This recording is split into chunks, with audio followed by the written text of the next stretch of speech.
दोस्तों नमस्कार। आज हम आपको एक सूचना देने वाले हैं कि एसओजी प्रिंस कॉम्प्रेस कहाँ से हुआ पेपर आउट।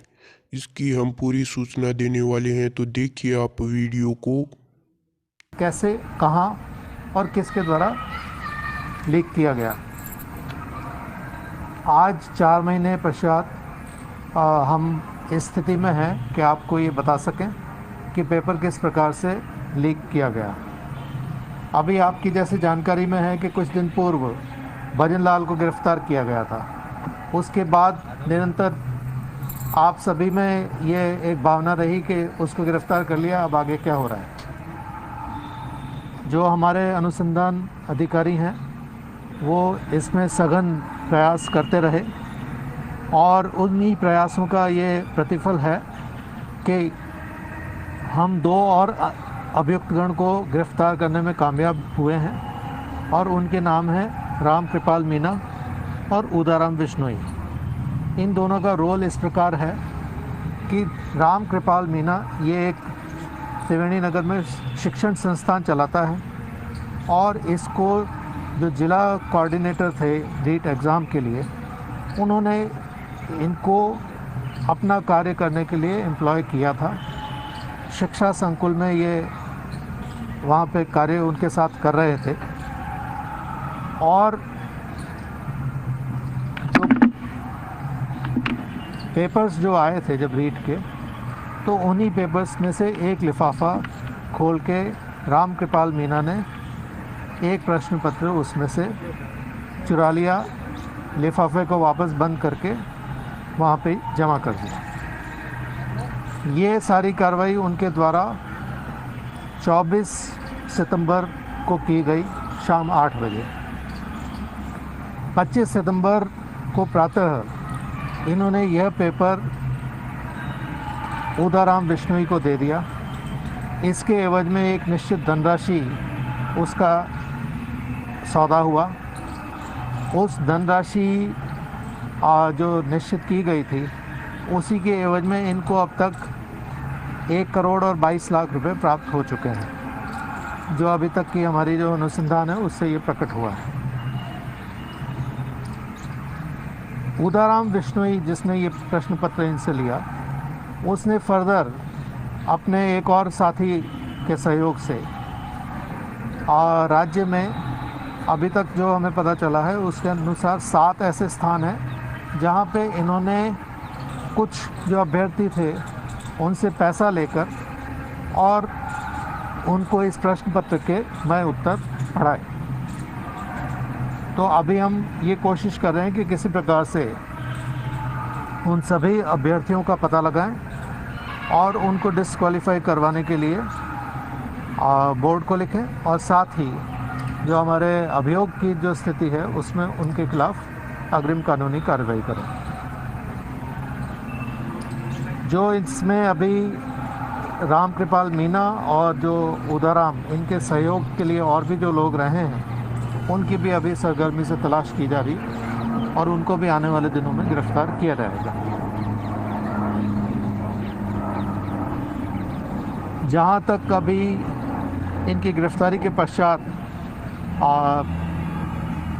जो हमें स्टेप्स लेने हैं वो ये हैं कि एक तो हमारे जितने भी ऐसे कैंडिडेट्स हैं जो इससे लाभान्वित अगर हुए हैं तो उनका पता लगाकर उनके खिलाफ दोनों प्रकार की कार्रवाई करना, जो अभी मैंने बताया।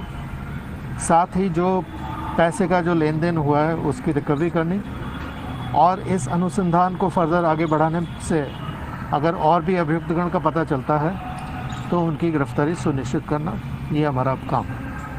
आपके अगर जो प्रश्न हो आप पूछ सकते हैं।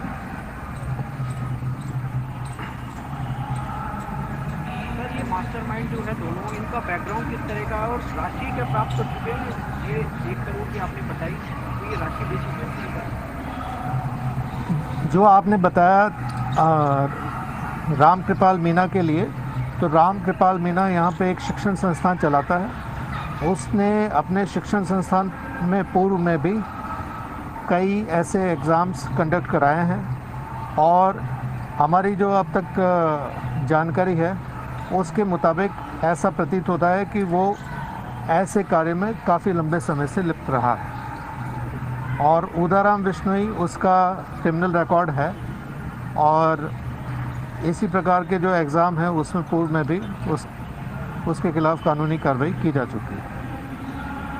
इसकी कड़ियाँ और लोगों से जुड़ी हुई है ऐसा सामने आया? इसमें सबसे पहले तो एक है आपराधिक जो आपके कौन कौन लोग संलिप्त हैं। तो अभी तक जो अनुसंधान में आया है, तो जो मैं फर्स्ट स्टेज पे बता रहा हूँ कि किसने प्रश्न पत्र सबसे पहले लीक किया, तो वो राम कृपाल है। उसके बाद उदाराम है। उदाराम ने फर्दर अपने एक साथी के साथ मिलकर भजन लाल को दिया और जिन जिन लोगों को उपलब्ध कराया, तो उनका अभी हम वो जितने भी अब डाउन द लाइन जितने भी लोग हैं उनको अभी आने वाले दिनों में अरेस्ट करें। तक कितने अरेस्ट हो चुके हैं? 35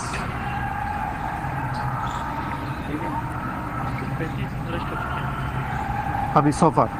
अभी जो लेटेस्ट अपडेट है, लेकिन 2 लोग जो गिरफ्तार किए गए हैं, इसमें जो एक ऑर्गेनाइज इसको बता रहे हैं, सिस्टमेटिक लोगों को शामिल होने के इल्ज़ाम भी लगा रहे हैं कि जो नेता हैं, जैसे बीजेपी के सांसद हैं राज्यसभा के किरोड़ी लाल मीणा, उनके आरोप और कितने सही हैं और आपकी इन्वेस्टिगेशन में उन चीज़ों को लेकर क्या क्या?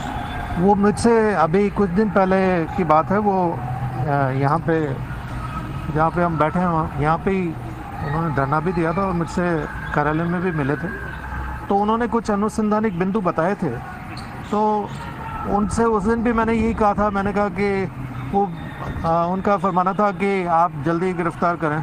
तो मैंने कहा गिरफ़्तारी में हमारे अधिकारी लगे हुए हैं और हो सकता है कि तत्क्षण हो जाए और हो सकता है कि उसमें कुछ समय लगे।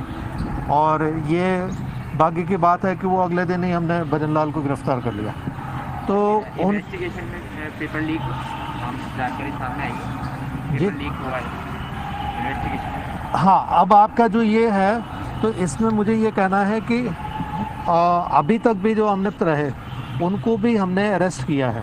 तो इस अभी जो एज़ ऑन डेट अगर आज की स्थिति की बात करें, तो अभी भी मैं ये कहूँगा कि जो लाभान्वित हुए हैं हम उनको तो अरेस्ट करेंगे और उनको क्वालिफाई भी कराएंगे, ताकि जो एक्चुअल जो सही कैंडिडेट हैं उनके हितों की हम रक्षा कर सकें। पेपर लीक होने के बाद बड़ी मात्रा में सर्कुलेट हुआ है, तो एसओजी अभी तक कितना मानती है कितने लोगों के पास ये पहुंचा है, या आगे आपको लगता है कि कहीं और लोगों के पास गया लेकिन अभी तक वो पकड़ में नहीं आए? ये जैसा जो इसमें अगर इसकी इकोनॉमिक्स की बात करें, जो इनके एक निश्चित राशि थी और उसके अनुसार जो सौदा हुआ है, तो उसके अनुसार मुझे नहीं लगता है कि ये कोई बृहद स्तर पे इसको लीक किया गया हो, क्योंकि जिनसे अगर इनको पैसा लेना है ये उन्हीं को बताएंगे। तो इस आधार पे मैं अभी निश्चित संख्या तो नहीं बता सकता, लेकिन मैं उस संख्या तक भी पहुंचने की कोशिश कर रहा हूं कि हम ये सुनिश्चित कर लें कि ये पेपर कितने लोगों तक पहुंच पाया। अभी तक सुनिश्चित नहीं है कि टोटल कितने लोगों को मिले। उनके परिवारवाद में भी कहीं ये पेपर पहुंचा होगा जिनके पास इसने खरीदा है। दोस्तों, आप लोगों ने इस वीडियो में देखा एसओजी की प्रेस कॉन्फ्रेंस कि कहाँ से हुआ पेपर आउट। तो दोस्तों, आपको अगर वीडियो अच्छी लगी तो वीडियो को लाइक करें और चैनल पे नए हैं तो चैनल को सब्सक्राइब करें और जानकारी के लिए और ऐसी वीडियो के लिए कमेंट करें। धन्यवाद।